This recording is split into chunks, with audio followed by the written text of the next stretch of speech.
Very much. Can you get back to the warmth of your seat? And we are almost there. So, ladies and gentlemen, welcome to our third and final keynote speech. And it is my honor to introduce our third keynote speaker, which I believe he is here to tell us that what we have been doing the last 2 days, that we are all dead wrong. Maybe or maybe not, or he might prefer to talk about artisans and entrepreneurs and adaptive intellectual property in Africa. Well, we shall find out. He does have a very, very long resume, and if I were to have read it, it would have probably taken all evening. But I did ask him one thing about himself that nobody else knows, and he dare reveal it to me. He said that he watched 100 movies in cinemas every year, and this year is his 60th. So Justin, without further ado, the floor is yours. Thank you.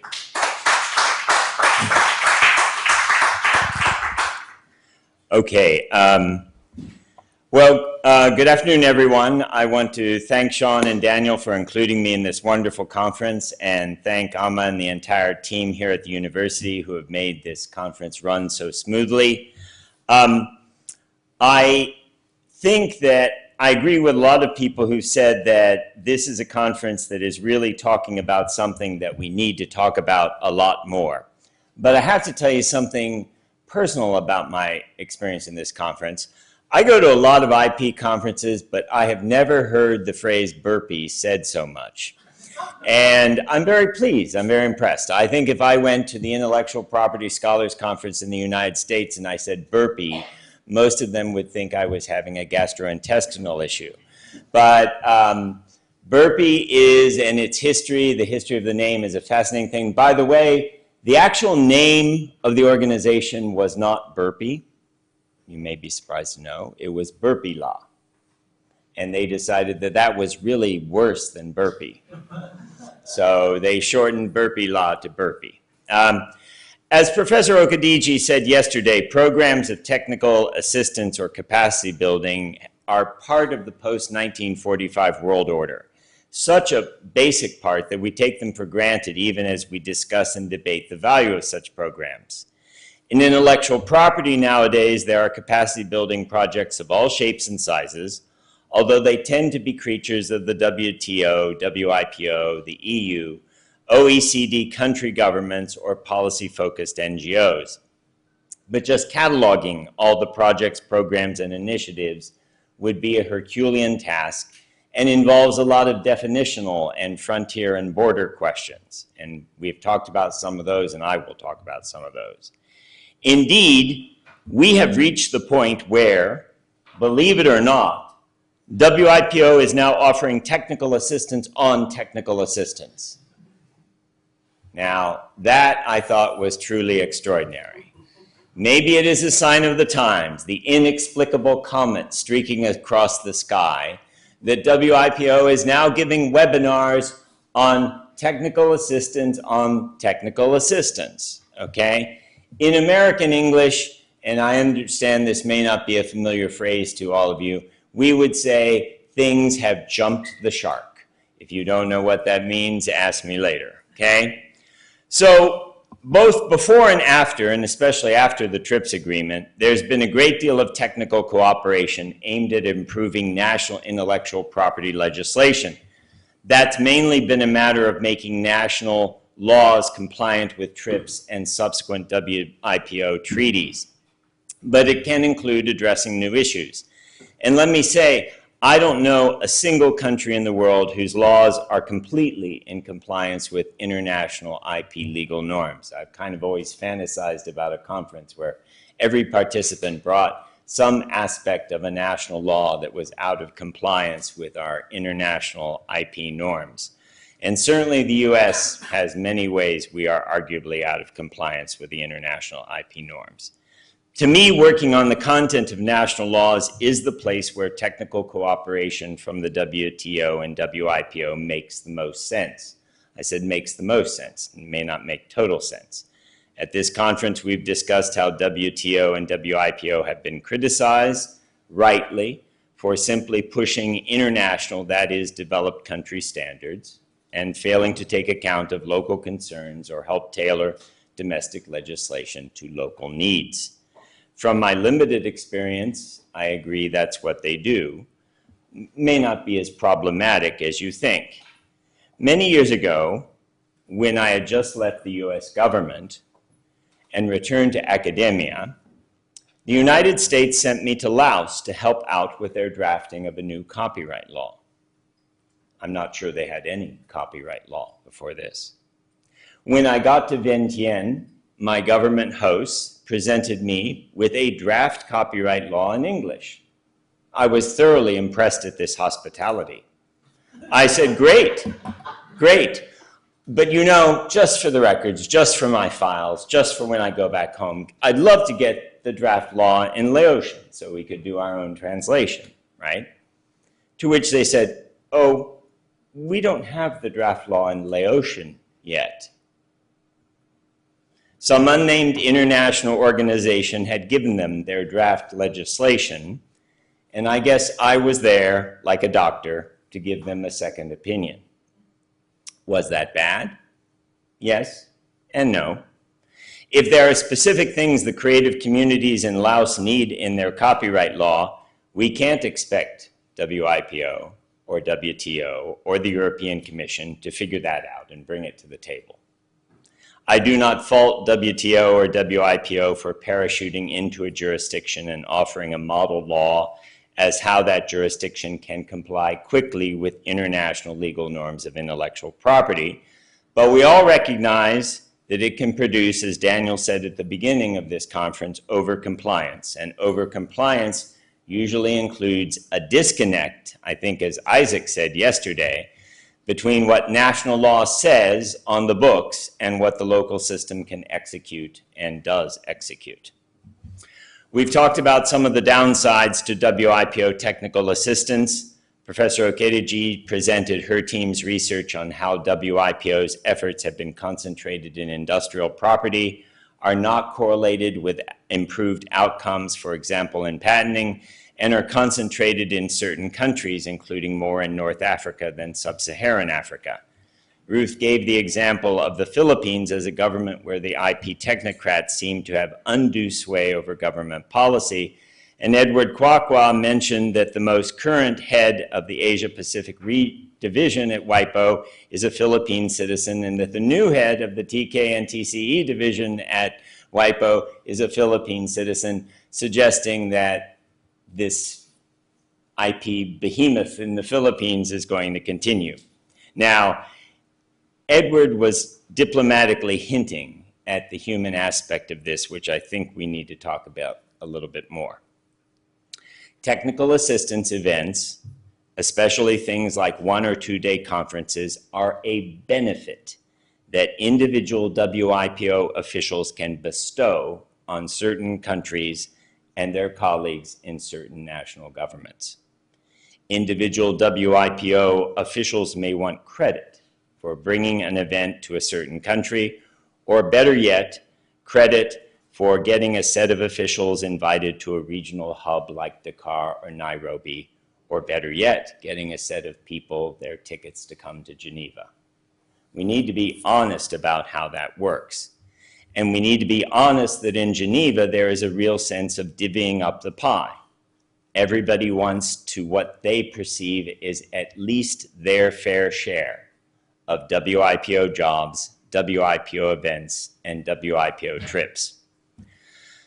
A good friend of mine, and I will say one person who I know who it was, did use that word corruption. That's such an impolite word. It's so harsh. It's a terribly harsh word. I would not say that. I would just say that this is politics and this is international politics. A good friend who has done many technical assistance programs told me that she thought WIPO needs greater transparency on how much money it was spending on each program. I honestly am not sure that's a good idea. If an international organization does a capacity building program in Francophone African countries, it is under an obligation or at least some pressure to do the same or similar program for Anglophone African countries. While there is some disclosure, imagine if WIPO started loudly trumpeting how much it spends on each program. Like Ruth, I've spent a lot of my life in Geneva, and I can immediately hear some ambassador saying, you spent 370,000 Swiss francs on their program and only 195,000 Swiss francs on my program. How are you going to make that up to me? How are you going to make myself whole? Okay? Here is a member-driven proposal from last year at the WIPO for technical assistance. This is for Lusophone musicians. It is only for a very small number of countries, Angola, Brazil, Cabo Verde, and Portugal. And the price tag is over $500,000 US. Okay? So that's the sort of thing where if there was truly trumpeting of how much everything costs, we actually might make the situation worse. Indeed, more public attention to the total price tag of each WIPO capacity building program might attract more scrutiny from the countries whose applicants provide the PCT funds that grease the wheels at WIPO. So I'm not telling you what the right answer is, I'm just telling you this is very complicated. Separately, technical assistance programs may happen in the same place because WIPO officials want the events to be successful. And the easiest way to do that is to use established venues, established vendors, and established dependable local partners. It's the same thing as Hollywood or Nollywood making sequels. Why sequels? Whether Nollywood, Hollywood, or WIPO technical assistance, it's professionally safer and easier. But if you are like, sometimes you've seen a lot of Nollywood movies or Hollywood movies, you're saying, why did they make that? And you can be saying to yourself, to a technical assistance program that duplicates something that happened just 3 years ago or 2 years ago, why did they do that? And again, it's the same mechanism, right? Sequels, whether they are films or they are programs, tend to be repetitive.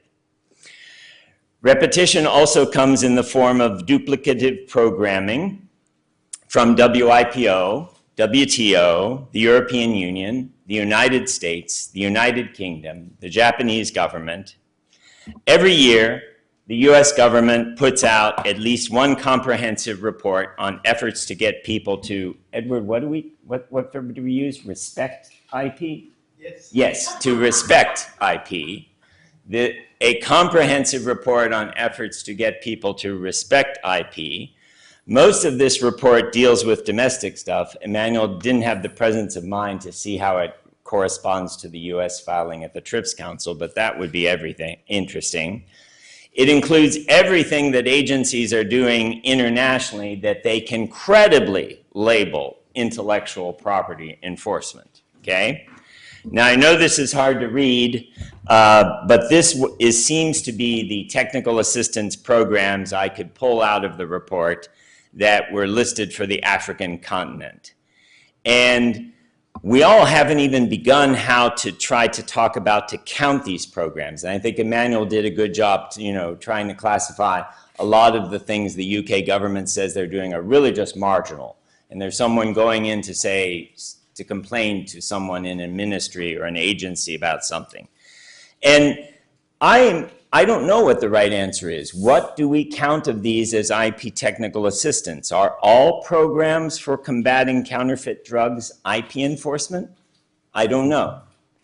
The last entry here, the Department of Justice's African Judges Dialogue Forum, interestingly enough, did not include the US Patent and Trademark Office, the US agency that has the most money to do IP technical assistance, but it covered everything from human trafficking to counterfeit goods, and it had a reasonable emphasis on counterfeit goods. Do we count that as IP technical assistance? Now, when it comes to technical assistance on national laws or national customs or court processes, that is border protection, What the EU and the US do separately often produces duplication and waste. But on the other hand, I want to make a pitch that it gives African policymakers separate opinions on best practices for national law. Geographical indications may be a very good example of this. The European Union provides a lot of technical assistance to developing countries advocating robust GI laws and systems. For the French, GI law is the best thing since sliced cheese, except you can only slice American cheese. You should never slice French cheese, right? The Americans are dubious of such laws and at least press countries to make sure that their national law do not disfavor trademarks over geographical indications. But maybe this is a place where African countries might benefit more if countries like the US, Australia, and Canada did more assistance to demonstrate that strong GI laws and attendant bureaucracies are not always the best option for marketing specialized agricultural products. For example, if you go back 10 to 15 years, that Ethiopia seems to have calculated that seeking trademark protection for its best-known geographic coffee regions was what it wanted to do instead of attempting GI protection or even certification mark law. If we think that the dominant form of technical cooperation is less than ideal, do we have alternatives? Academics are really good at criticizing things. We're really good at that, right? We're not as good at offering genuinely workable improvements. Now, Professor Okedeji suggested that instead of the WIPO being the clearinghouse for technical assistance, we might be better off with a separate international agency carrying out technical assistance. I take her suggestion as a thought experiment or a proposal for a thought experiment, and I'll make it more concrete. And I'll ask you what you think, Instead of WIPO doing all its current technical assistance programs, at least on the copyright side, let me ask, would we be better off if WIPO wrote a single check, a very big check, to UNESCO for technical assistance and said, hey, you go out and provide technical assistance on IP to the arts, to the visual arts, to music, to film, okay? I don't know the answer to that, but I think we should try to think about something more audacious. And this slide is here because of Funmi, because Funmi reminded me that one of my favorite authors is the Malian author Amadou Hampâté Bâ. I was introduced to Amadou Hampâté Bâ because my French was so poor. My French adopted father said, no, you can't read Proust, but you can read Hampâté Bâ because he writes in clear, beautiful French. And so, but Amadou Hampâté Bâ was quite cognizant of the world he lived in Mali. And he said, one must dare, for audacity is often a guarantee of success in this land where trickery is common. And so I think that we should think about something audacious. And I'm going to say to you, let's have programs that are audaciously narrow in their targeting. Programs that are from specific creative professional communities to specific creative professional communities. We need more technical assistance that is genuinely peer-to-peer, to use a phrase from copyright world. We need technical assistance that is peer-to-peer and not mediated by international institutions which have to produce balanced programs between musicians and record labels, screenwriters and movie producers, galleries and visual artists. Instead, we need programs just for actors, just for visual artists, just for music producers, just for specific stakeholders on both sides of these different equations. We need fewer two-day technical cooperation programs and more long-term field-based connections of private sector experts from developed countries to creative professional groups in African countries. And as you can guess from the quotation on the screen, my primary example here is going to be the film and television industry. Although battered by the pandemic, the television and film industries in Africa are growing impressively. While there are still relatively few cinemas per capita, There is in Africa approximately one cinema for every 780,000 people versus one cinema for every 7,500 people in the US, according to UNESCO's comprehensive 2021 report. But there are nonetheless serious ongoing expansions in both Anglophone and Francophone Africa for cinemas, despite the pandemic, and contrary to what is happening in developed countries. Statistica for 2024 reports cinema revenues in Africa are expected to grow 5% annually through 2030. And there's been an explosion of video-on-demand operators in Africa, with South Africa's Showmax now having over 2 million subscribers, being ahead of the biggest international player, Netflix, with 1.8 million subscribers. Iroko TV in Nigeria, some of you are familiar with, Orange TV in Cote d'Ivoire and other Francophone countries. But as this growth and evolution of the audiovisual industries in Africa continues, different groups of creative professionals need very different, distinct kinds of technical assistance. Film producers need assistance with contracting and their new dealings with streaming services, both international ones based in US and France and local ones based in Nigeria and South Africa. And writers, directors, costume designers all need capacity building that is specific for their careers. Consider actors in South Africa. South African actors had a representative organization that collapsed in the early 2000s. In 2010, actors reorganized themselves into the South African Guild of Actors. In recent years, FIA, the International Federation of Actors, has taken on providing technical assistance in Morocco and South Africa. The Film and Television Actors Union in the United States, SAG-AFTRA, has provided substantial technical assistance to SAGA with the basics of organizing a labor union, working on collective bargaining to achieve higher salaries for South African actors, and working on policy issues relevant to the audiovisual industry in the South African capital. Of course, not all of these are intellectual property issues. For example, and this is kind of in the weeds that we need to start thinking about, South African actors have traditionally been treated as independent contractors in film productions, and that status has disadvantaged them when it comes to South African labor law, effectively denying them the right to unionize and to engage in collective bargaining.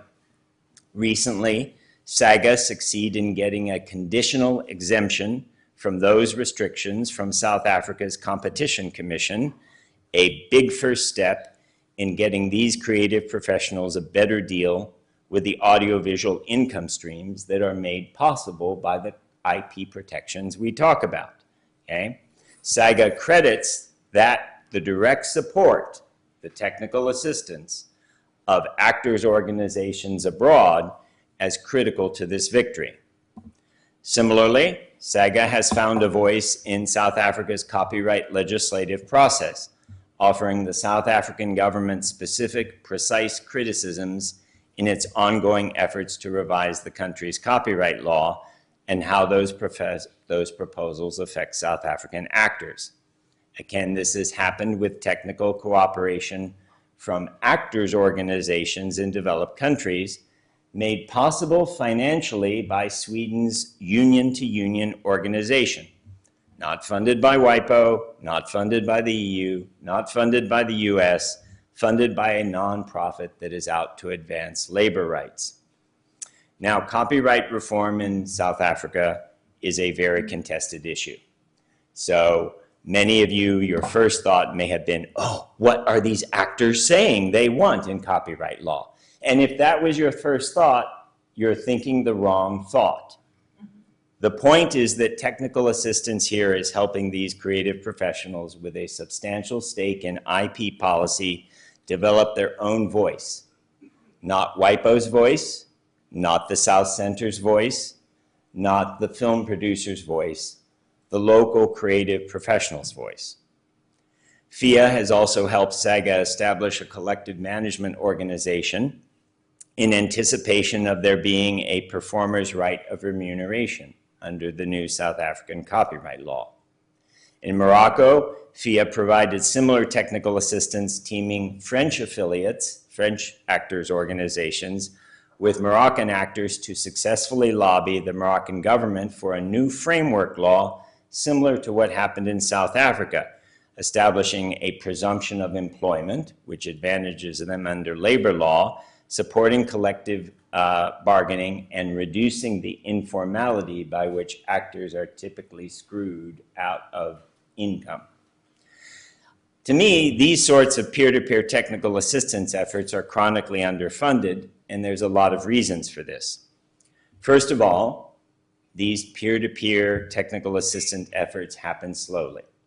They're not one-day or two-day conferences that you can put in your annual report to the TRIPS Council and you just checked a box.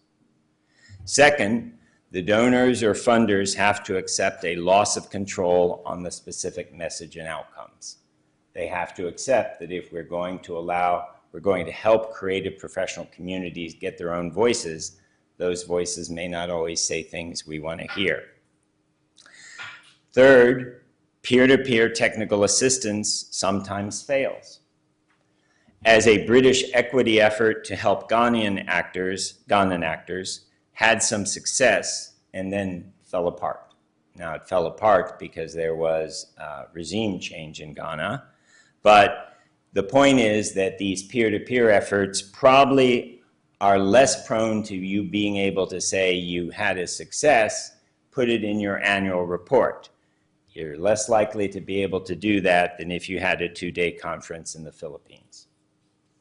So I thought about telling you what's happening with the Kenyan Musicians Union, but I just want to say that I think we're at a juncture where it would be better if much of the next wave of technical assistance could be staffed by private organizations, actors organizations, CMOs in music, musicians who also often have problems with collective management organizations, and agricultural development nonprofits. Agricultural development nonprofits can help rural communities determine whether GI protection or some other type of certification mark labeling really works for local agricultural products, both for farmers and artisans.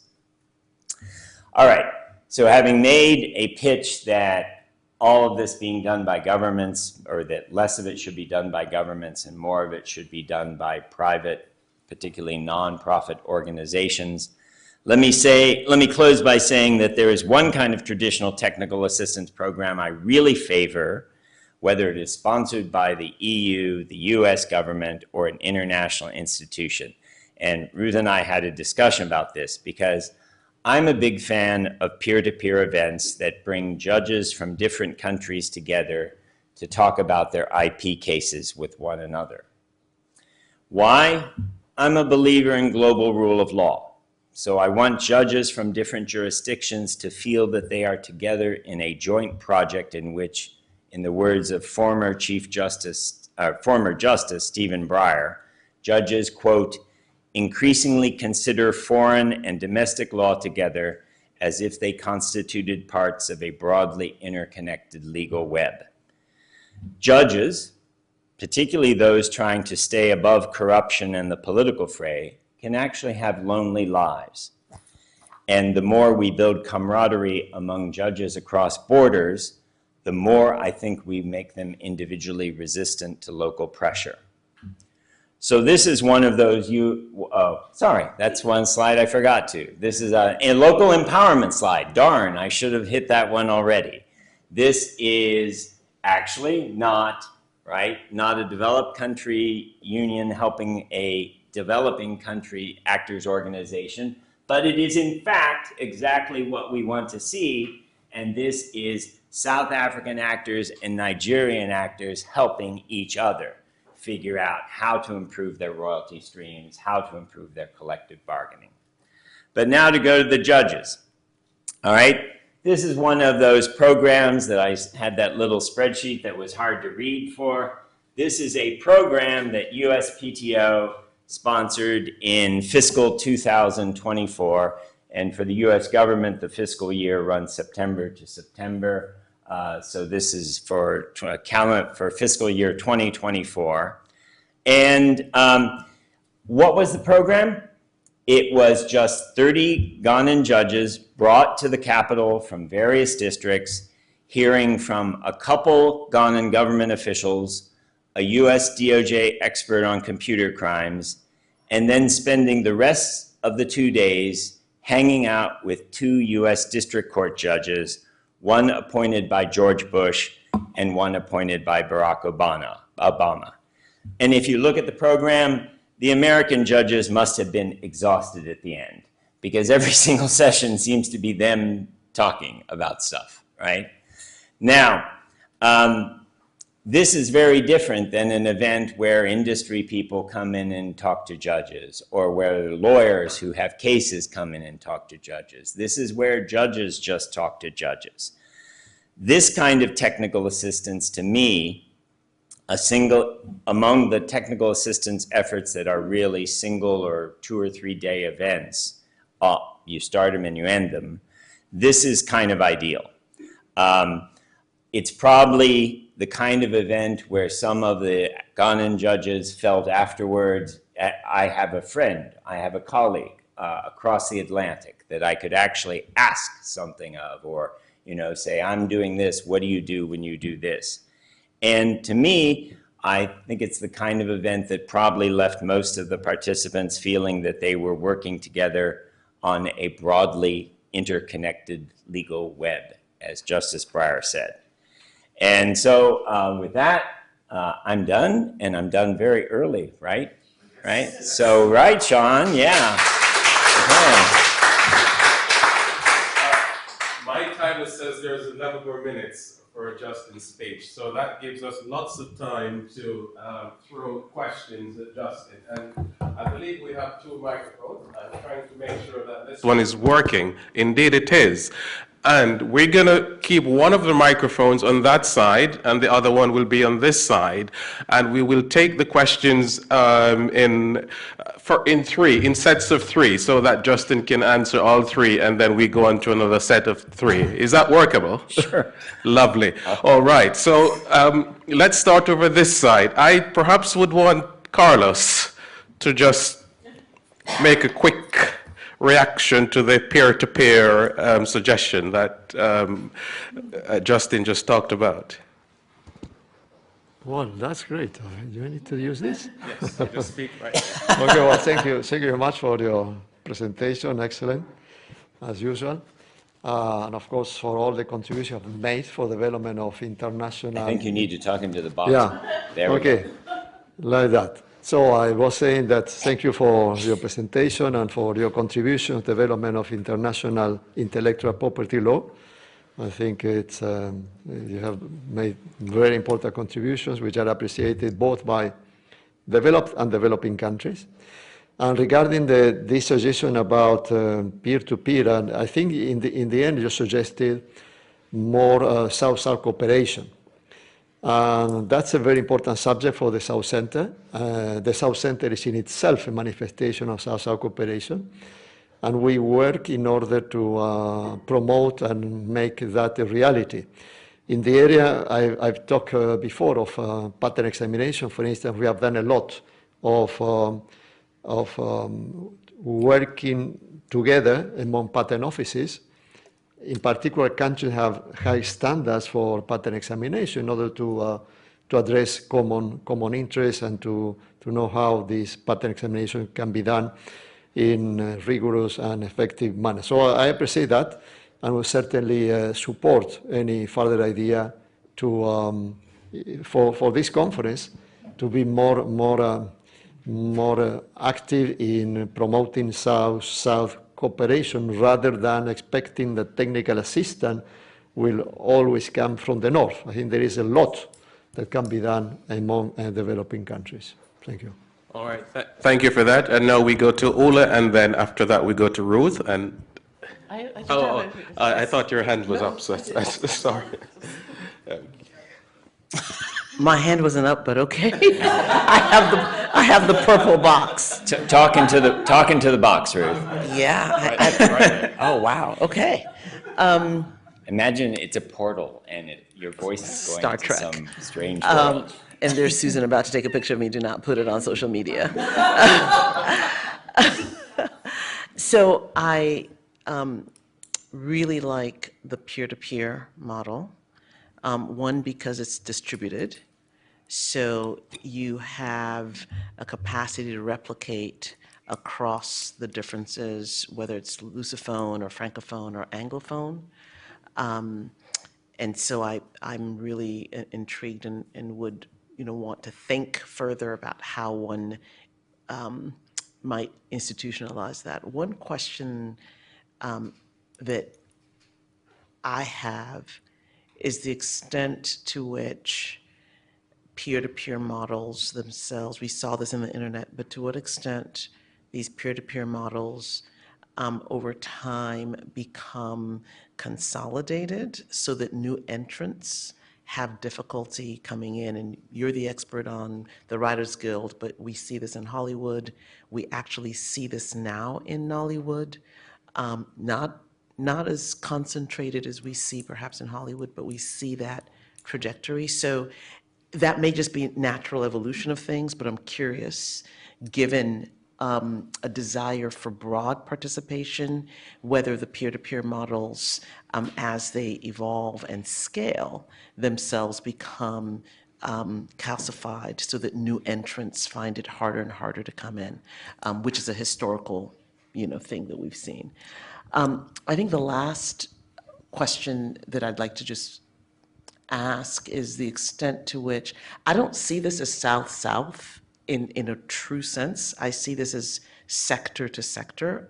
And so perhaps young upcoming artists in the US have more in common with young upcoming artists in Africa, and they find ways, particularly with digital technology, to circumvent the established institutions and really become innovative per Fumi and her work, and give us true peer-to-peer distribution networks.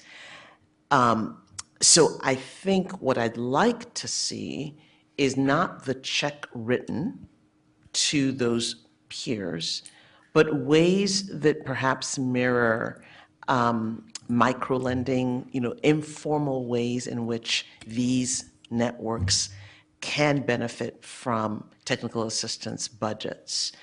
I do not foresee a day in which the WIPO will ever write a check to UNESCO. Hell will freeze over. Yeah. I mean, and thank you. I mean, hell will freeze over.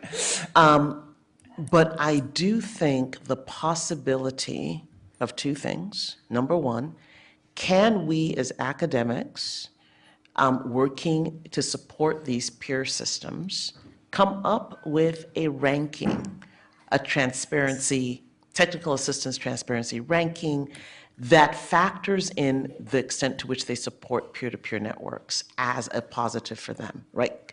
Carrots and sticks, so that we can nudge reform around the edges of these more powerful actors.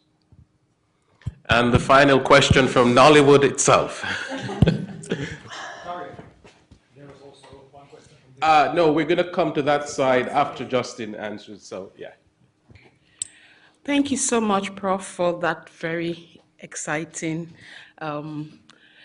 presentation. I'm really interested in Nollywood, and I saw that, you mentioned the collaboration between Nollywood and what they call Sega. Yeah. Okay, and the South African film industry. Now, I know that Nollywood, unlike many other film industries, are now moving on to, you talked about streaming platforms, and one favorite for them now is YouTube. And I wonder whether you have your research looked into any technical advice or technical assistance for that form of streaming, because it is something that is still unclear, and we see a lot of films being pirated, pulled down today, put up tomorrow, and there's really no clear cuts laws regarding that form of distribution. So are there any, the research go on to look on that mode of Nollywood, Bollywood, and South African film industry putting their movies on that platform? Thank you.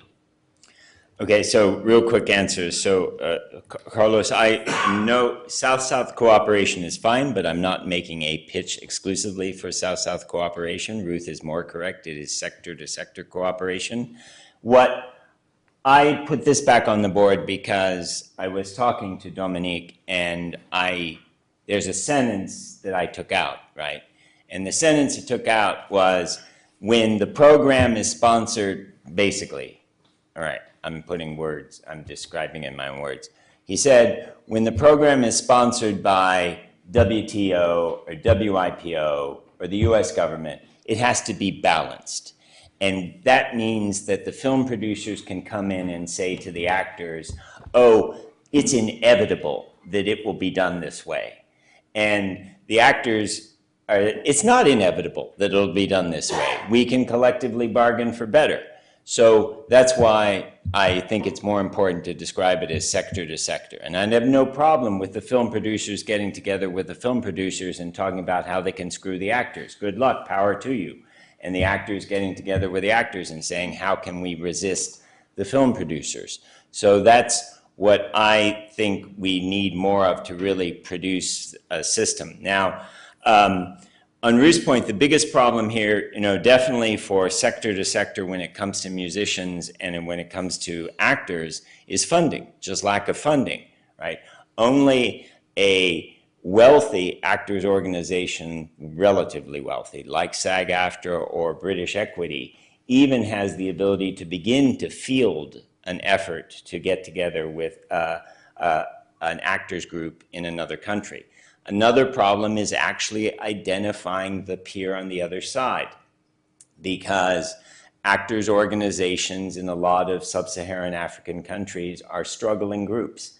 They are run as volunteer organizations, and they can fade in and out of how vital and how robust they are. And so that's a real problem. And hopefully that would be a problem that would be solved with greater support coming in for them.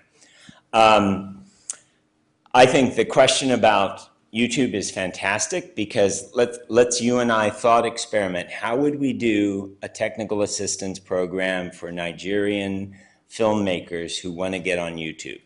Well, we'd certainly want to get developed country actor groups and developed country writer groups, and probably developed country independent producer groups, all of whom will have said at one time or another they've been screwed by YouTube. Oh, was that recorded? Oh, okay.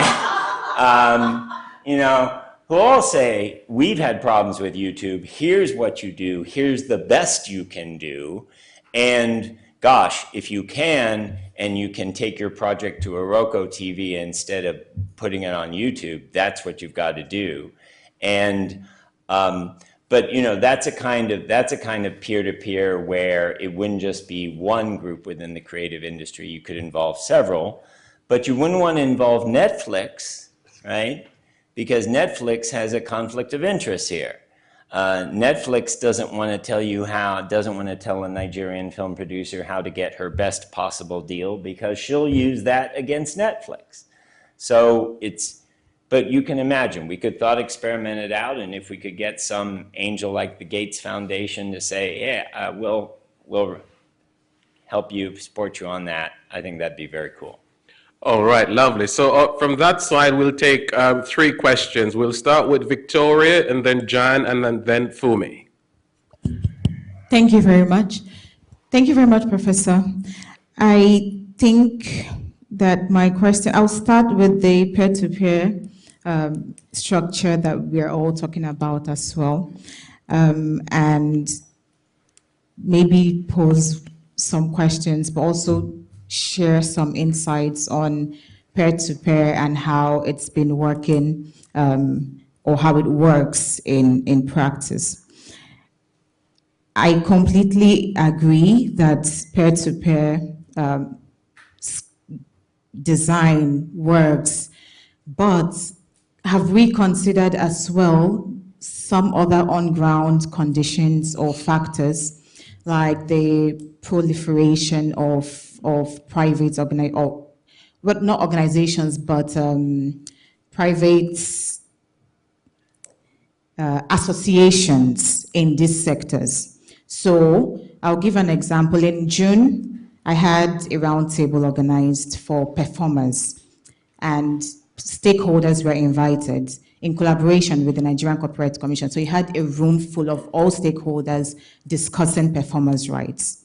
In that room, you would have Actors Guild, and you would have all the other guilds that represent all other interests of actors. And what happens in practice is that when we come into those places, we end up living with arguments. So we come in and everyone is attacking each other's association. No one is willing to let go power for the other person. Also, the issue of the people who are leading. You have people who have led for many years and do not intend to stop leading these organizations. And so there are people in other or sister associations that just because of who the leader is, who the leader of the Actors Guild is, would never buy into anything, let alone technical assistance from that group to or into the sector. So we have issues like that. And like you also said, there's the funding issue. And so where do we get the support to balance these things? I also think that maybe there are ways to utilize WIPO's presence in ways that suit us. So like you said, when people give us the money, they dictate the tunes. But this particular program, for example, was organized with the Nigerian Copyright Commission. However, WIPO was not allowed to speak, or WIPO did not speak in that meeting. But the meeting was hosted by WIPO. However, they were just an observer, I would say, right? So are there other ways that we could utilize this? They provide the structure of the environment, and these conversations happen, we don't allow them to contribute. That's another way that we could probably look at it. The last thing I would say is the importance of the national offices, the external offices.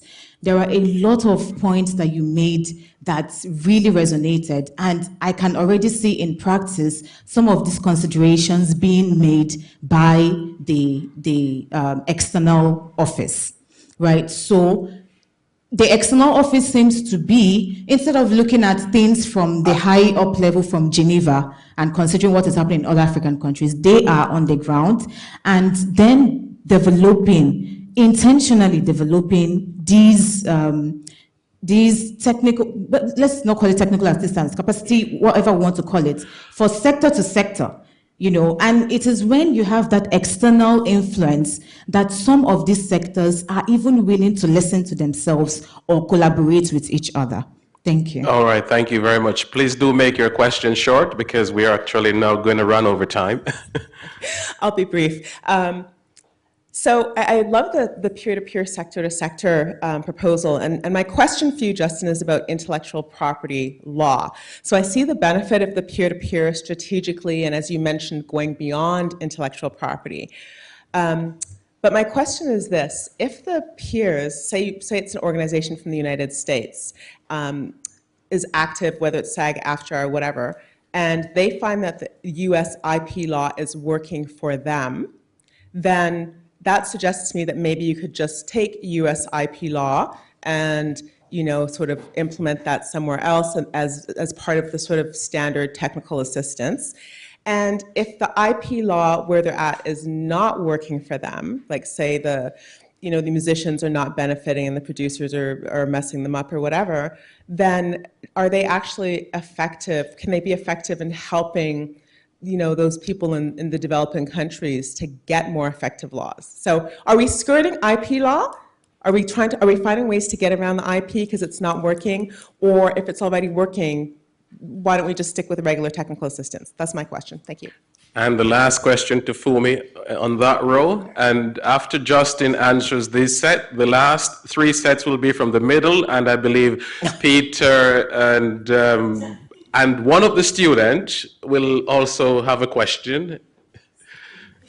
So thank you for a really intriguing presentation. I have a couple of questions that follow up on some of the questions that have been asked, but my questions are more about the organizational design. I think peer-to-peer is a wonderful way to think about innovation, but I think given the relative absence of funding, unless you have sort of an external monitoring function, the question of who's actually funding things may not be very transparent.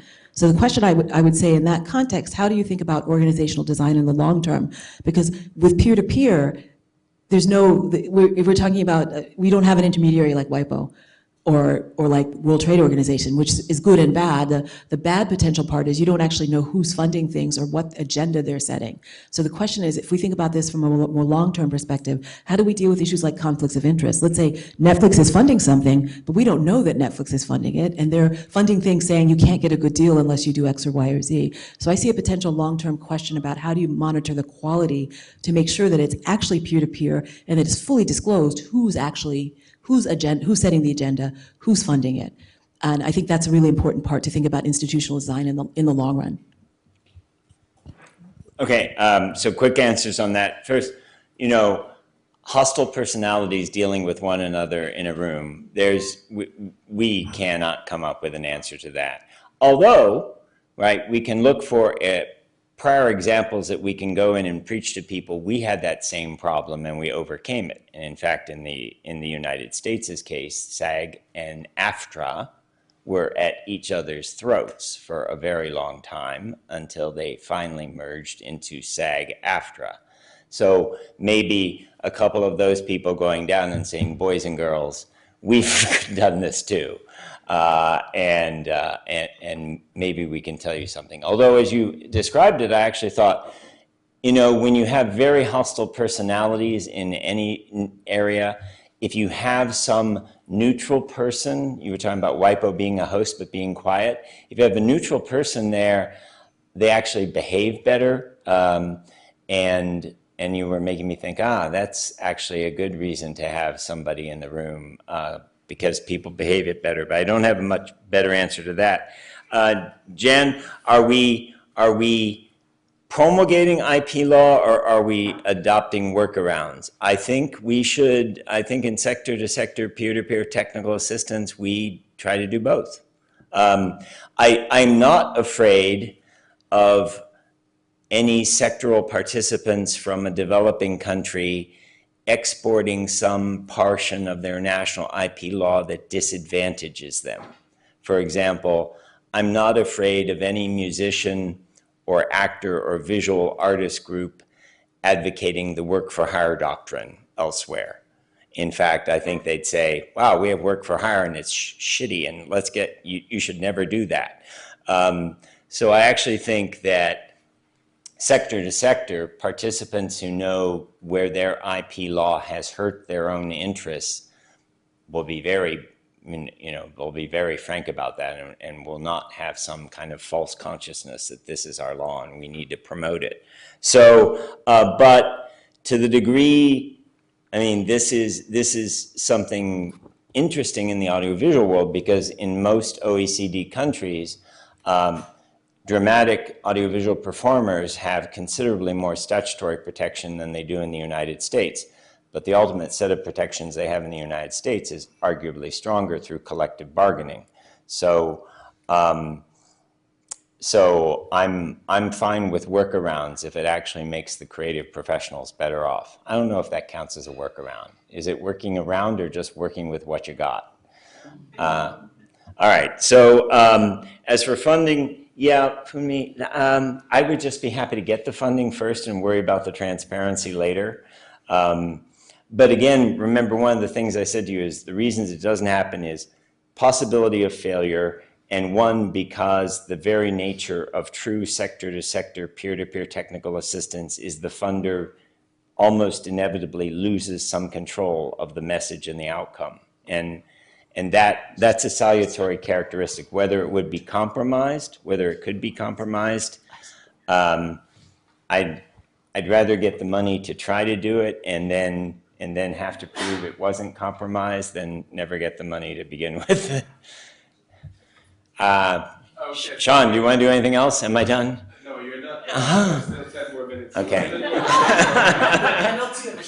Yeah. So we're going to start with Isaac here. Just in I believe he had a question, and then after that we're going to go to Peter and one of the students there. It's 5 minutes. Okay. So can you just make this a very quick question? Yeah, because I actually didn't have a question, but Well,